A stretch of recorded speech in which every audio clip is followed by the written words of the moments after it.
We don't need their dairy products. We have more than they have. We don't need anything. So why are we losing $200 billion a year and more? Consumer demand for milk is up amid the pandemic, but getting milk to the right store shelves has been a huge challenge for farmers. A tactic many stores are using to fill empty shelves at a time when the nation's experiencing major shortages of pretty much everything due to the supply chain crisis. A quiet remark, barely noticed outside the walls of a political rally, is now sending tremors through an entire market. At first it sounded like simple rhetoric, the sort of bold declaration that often echoes across campaign stages. But in the weeks that followed, the aftershocks began to spread, through shop floors, supply depots, distribution hubs, restaurant kitchens, and even the everyday routines of families buying their weekly groceries. Slowly, and without fanfare, a single sentence began reshaping the dairy landscape of the United States. Few saw it coming. Even fewer understood what it would set in motion. What started as a confident message quickly became something far larger. At the rally, Donald Trump stood before supporters and said, "We do not need anything they have.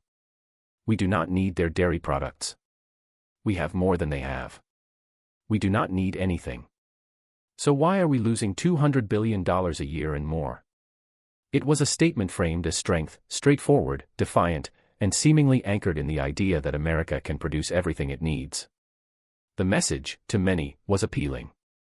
If the United States has plenty of dairy, why not stop importing from Canada altogether? But this message, repeated across multiple rallies, arrived at a time when the country was already under pressure. The pandemic had strained supply chains to their limit. Shelves that once seemed immune to disruption were suddenly unpredictable. Workers were scarce. Transport routes were stretched. Prices were rising. And the global demand for staples like milk was surging. Even stores accustomed to decades of reliability found themselves scrambling for stock. Into this uneasy environment came a political argument that America could sever reliance on Canadian dairy. Trump repeated it again and again: "We do not need the other products. We do not need their milk. We have a lot of milk. We have a lot of everything." He continued by declaring, "Canada charges us 250% for our milk product and other product." To supporters, it was a powerful message calling for economic independence. But behind the scenes, it triggered a chain of quiet reactions from people whose livelihoods depend on the details politicians rarely mention. The United States does indeed produce vast quantities of cow's milk. On that point, the statement is accurate. But the dairy trade between the US and Canada isn't about basic milk. It's about the products that require specialized farming, expertise, and decades of craft: goat cheese, sheep's milk cheese, high-quality soft cheeses, and artisan varieties that American farms do not and cannot currently produce at the necessary scale. These products may appear small within the wider dairy market, but their importance is far from trivial. They are the cheeses families buy weekly, the ingredients chefs rely on, the premium selections that drive customers to certain grocery aisles. They are the quiet favorites that underpin an entire segment of the food economy. Much of this production comes from regions in Quebec and Ontario, areas with generations of experience and global reputations for quality.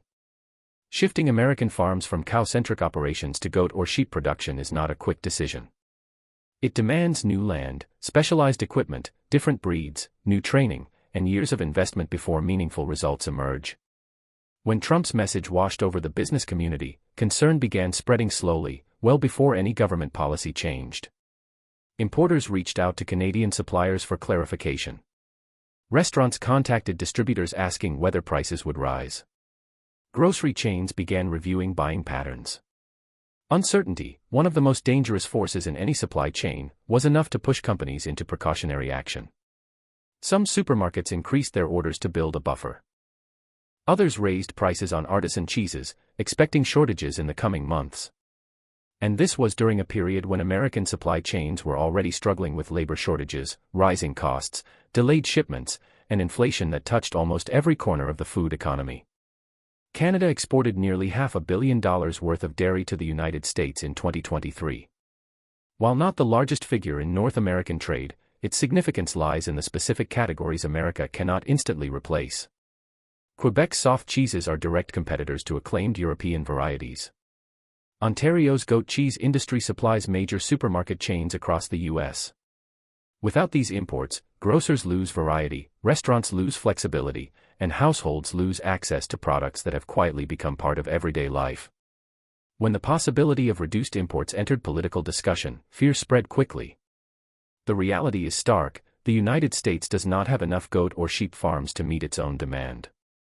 These animals produce far less milk than cows. Their breeding cycles are slower.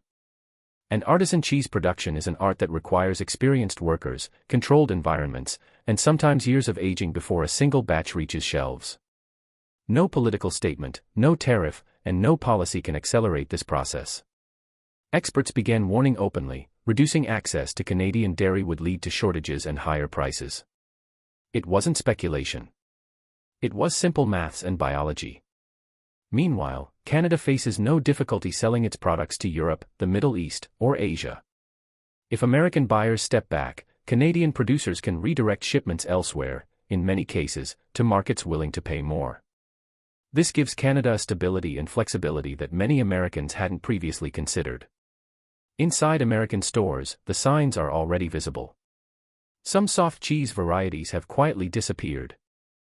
Popular goat cheese brands are backordered for weeks. Restaurants that rely on Canadian cheese for salads, pastries, and signature dishes have begun rewriting menus to avoid ingredients they can no longer depend on. Some chains have raised prices on imported items, anticipating that future shipments may shrink. And crucially, none of this pressure stems from Canadian policy. Canada has not restricted exports. The strain comes entirely from within the United States, from the assumption that complete self-sufficiency is possible in every category of production. Agriculture does not operate on slogans.